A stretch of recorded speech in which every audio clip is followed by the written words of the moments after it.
Hello, this is Noel Camilotes for Entertainment Media, and this is ChatterBox.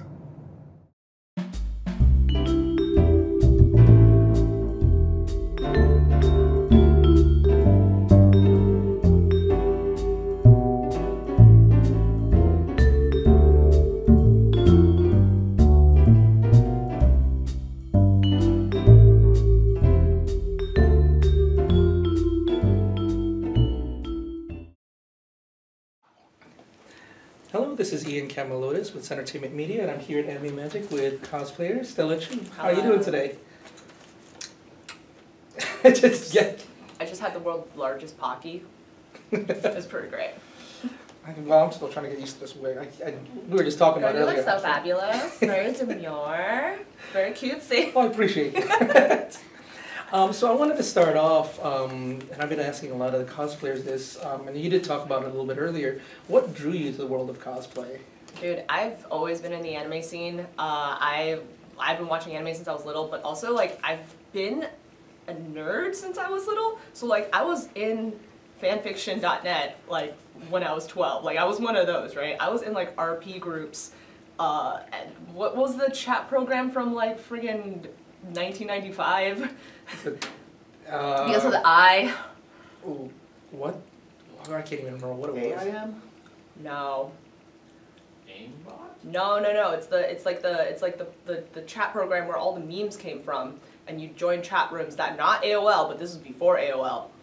Can't remember. No one here was born before 1988. Okay, so yeah, I'd be on there like in random ass like RP groups and stuff. So I've always been a nerd, and cosplay is a direct line from that tree of like skills. So yeah, I don't know. I got into like a maid cafe, like I started maid cafe and everything. So it just all kind of made sense to me to get into cosplay. And I like didn't know how to make costumes beforehand. I didn't have any sewing skills, crafting skills, and I just YouTubed it or asked people for help. Okay.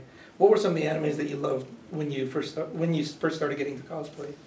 I mean, I've always been okay. So, dude, I was there when Naruto dropped. I don't even know if any of you. Yeah.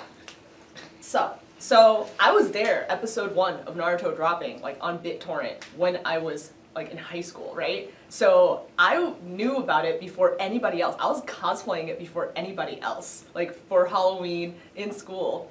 What was the question? Oh, what were the anime that you liked? Yeah. Yeah, so I'm just like I've, for every single anime that's like happened, like that trended, like I was there for it, which was pretty awesome. So that was your first cosplay then?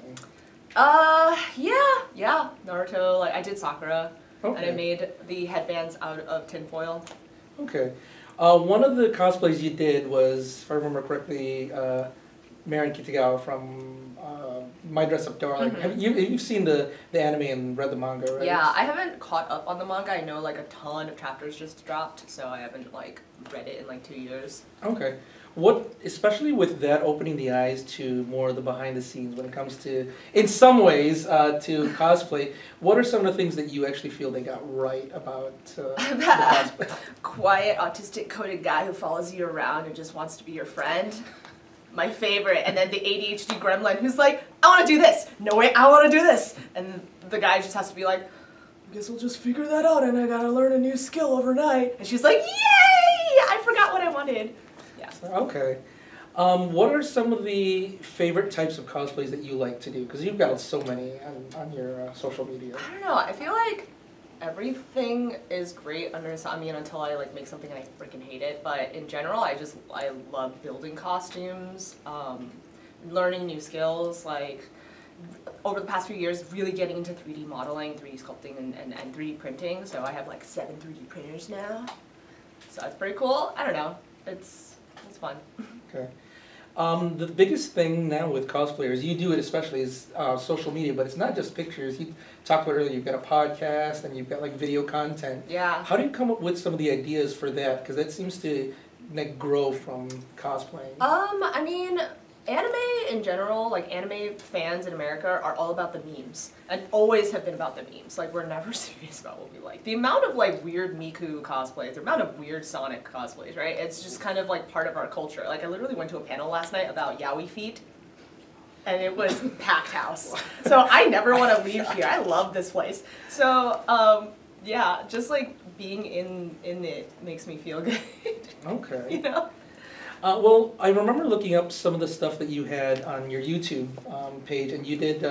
This was a couple years ago when it first came out. You did a few interviews with some cosplayers who cosplayed Valorant. How did that come about? Were you a big?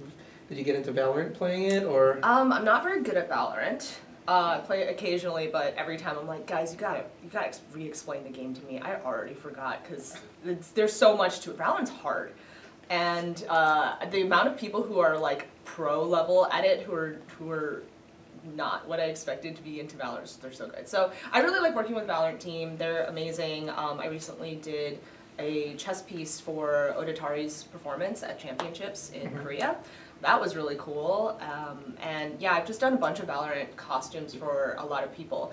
And I still haven't made one for myself. I did Killjoy, but I didn't make that costume. I just like purchased it on Amazon. And then I 3D modeled and built the robot, but that's like a separate thing outside of my body. I'm like, I really need to like sew together one of the Valorant costumes at some point. Well, they got the new agent that just came out. There might be another one. I gotta go see it. I don't know who. I gotta go look. Yeah. So, okay.